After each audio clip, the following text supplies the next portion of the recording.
love coming to the Knicks, but if he's your big free agent, you fucked up. Yeah. If he's your big free agent, you've done something wrong. That would put his emotional stuff over the edge if they brought him to New York. I kind of think he wants to come to New York because when the rumors back in the day were that he's someone that the Knicks were targeting to try and trade before he went to Cleveland. He had said, playing in New York isn't an opportunity he could pass up if that were to come. So, I mean, I think he's open to playing in New York. I don't think it's like his preferred destination, but I don't think if offered the right money, he'd be like, no, I don't want to be a Knick. I think he'd do it. But again, if he's your top free agent, you fucked up. Yeah. Anyways, they did handle the Spurs. They did. I don't know what happened. You don't know what happened. I don't think the Knicks know what winning is, so they don't know what happened. I don't think they're going to know what winning is for a while. So it depends. If they do get KD and Kyrie, they're probably the favorites to at least go to the NBA Finals or the Eastern Conference Finals.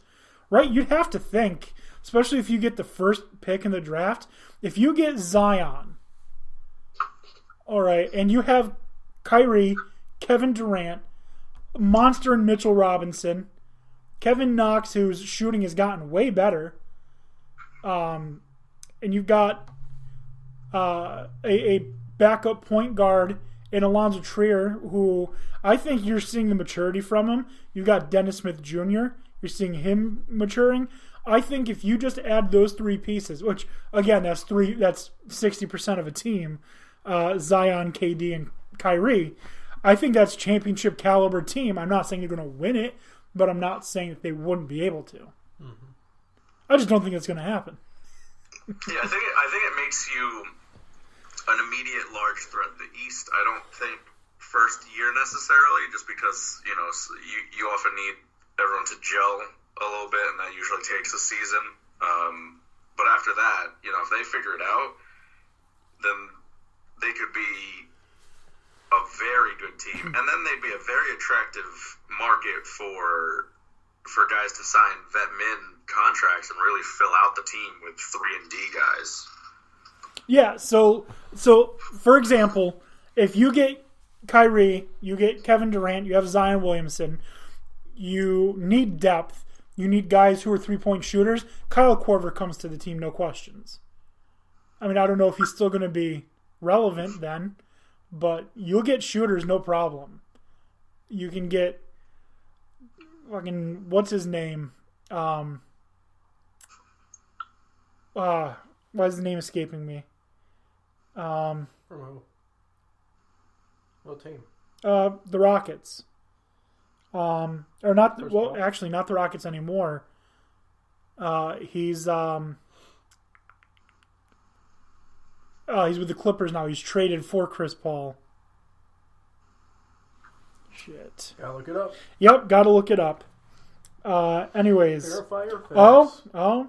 The Knicks started to make a little bit of a comeback, only down by 6. Is that all? They were down by 14 just a minute ago. But I don't think Kevin Durant comes to the Knicks. If he comes to the East, the team that I see him going to, because if he's really worried about his legacy and he wants to correct his legacy, he brings a championship to Washington, his hometown. That's the logical thing to me, is that he goes to the Wizards. Why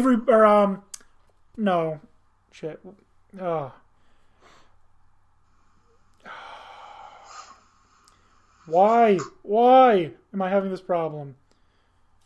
Clippers. There we go. Clippers. Let me see the box score. Okay. Patrick Beverley. Oh, Bev. Yeah. Although he's a point guard, and we wouldn't need more point guards. You take what you can get at this point. Yeah, so. I kept thinking Bradley Beal, but I knew that was wrong. Anyways. what are the expectations that you have for 2019-2020? Do you expect them to get Kevin Durant and Kyrie? Is that what you're expecting to happen? If so, how far do you expect them to take them? Because you're at the very least a playoff team. If you only get one of them and a guy like Chris Middleton, what are your expectations there? So, what do you expect to come from this New York Knicks team next season? I expect playoffs. I expect Kyrie and a mid-level talent like Chris Middleton. And I know that with the Warriors, he's great, but I don't think Klay Thompson on any other team really is going to be a leader. I just don't see him leading that team. So I've got him as like a higher middle level talent, and he's not an elite player, in my opinion. So I could see him and Kyrie coming, but I don't see KD and Kyrie. No. You can't get both. I hope that they don't get a second player if it's not a true max guy. And I don't care if they sign some other filler guys, but I don't see the point of paying a guy like Middleton because that doesn't make you a contender. The Knicks need two legit superstars. The point of signing a guy like Middleton would be he's affordable, and then when Anthony Davis... He's not that affordable, though, and then that kneecaps you because you probably don't have the space to sign Anthony Davis the following year. Right. So I would prefer them to not get a second person rather than get one big star and one, middling guy that would just hurt our cap space because we still have Joakim Noah on the books. We still got some old cap space issues haunting us. So I think you just hold off for the following year, make the Knicks a much more attractive spot by playing well and showing teams around the league what you've got with a star and with a young core, including hopefully Zion. And then you just give it a year and see who else wants to come. Yeah, I'm also not particularly sold on Kevin Durant because he is getting older. I know he still plays at a high level. I don't want a guy to be here for 2 years and then that's it. I want them to have a 5-year guy who wants to be there for another 5-year contract. I want them to get long-term athletes. I'm not super concerned about KD no longer being effective though. His game doesn't really rely as much on pure athleticism. He's a fantastic shooter from everywhere on the court, so he's a guy that'll stay effective for at least 5 more years, probably even 10. Yeah, I mean, if he still wants to play, which I don't know why he wouldn't. I've seen no indications that wouldn't be the case. Right. I'm getting into this youth movement, controllable contracts. That's what I like, and I'd rather a guy like Anthony Davis or Giannis who've been in the league for 7 years, and not someone who's been in the league for 13. Mm-hmm. But that's just me. Yeah, you're just not gonna get players like Giannis though. They just never get released. I'm going out for they're never free agents. Yeah, so do you know, the Knicks' big moves are going to be bringing back Amari Stoudemire and then trading for Rajon Rondo.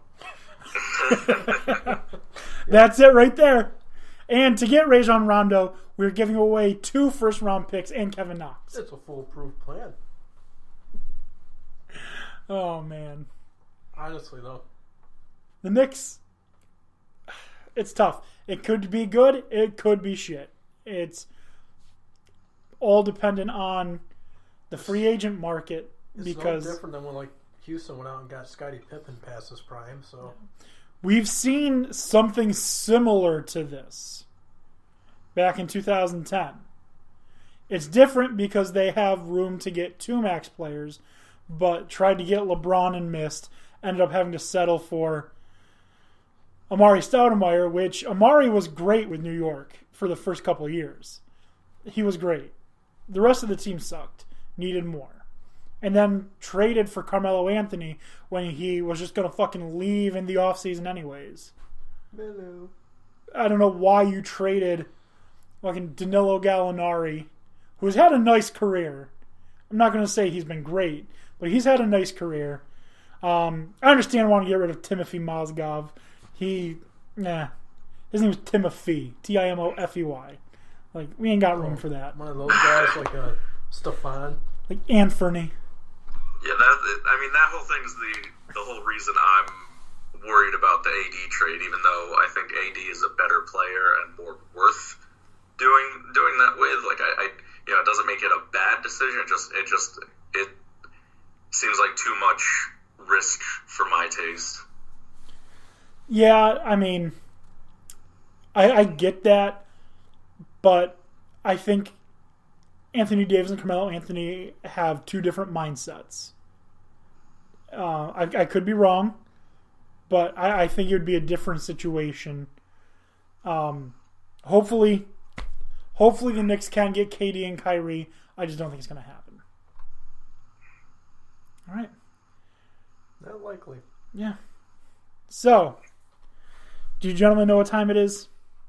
Time for This Week in Sports History. It's time for This Week in Sports History. All right. Is it NASCAR related? It is not. That's not a sport. Gypped. I was waiting for some sort of MVP, and then I realized, oh, wait. Yeah, we don't have an MVP. Yeah. So this week in sports history, I chose my birthday, which was yesterday, as the day I was going to pick something from. Usually I start with the 7 days and look through all of them and find the one I like the best. But I specifically targeted yesterday because it was my birthday. So it's wrestling related. No. On February 25th, 1981, the NHL's most penalized game was between the Bruins and the North Stars, which had 84 penalties, totaling 392 minutes. How many penalties? Jesus. 84 penalties. Holy shit. Totaling 392 minutes. I think there was a Sunday Night Football game this past year that almost tied that. That is crazy. I think it was the Titans-Colts, the last game of the season, where they just kept throwing the flag after every play. Yeah, it's the Flag Football League. The No Fun League. All right, guys, it's been fun. I'm glad you were back. We're not going to have a show next week. Sorry. I have a prior engagement. I'm going to be in Syracuse. If you're in Syracuse next weekend, or I'm sorry, not next weekend, next Tuesday, and you happen to be off from like 1 o'clock on, stop by Onondaga Community College. Come check out some artwork. Christine's work is in the show. So I'm going to be in Syracuse doing that. Tuesday night? Tuesday, yeah. So there will be no show. The following week, we may have a returning guest. I'm going to leave it at that. You don't know, and we're not telling. Oh, I know. You They don't know. I'm not telling you. All right. No. Make sure to check us out on Twitter at DanDanTony. On Facebook, DanDanTony Sports. Send us an email, dandantonysports@gmail.com. Check us out. If you don't listen live, you can always find us on Spreaker On Demand or on Apple iTunes or on Spotify. Wherever you find us, if you could rate, review, that'd really help us out. Not Periscope yet? Well, I think Periscope is like dying anyways. So. Probably. Yeah. So for Dan, Tony, Dan, have yourselves a good night.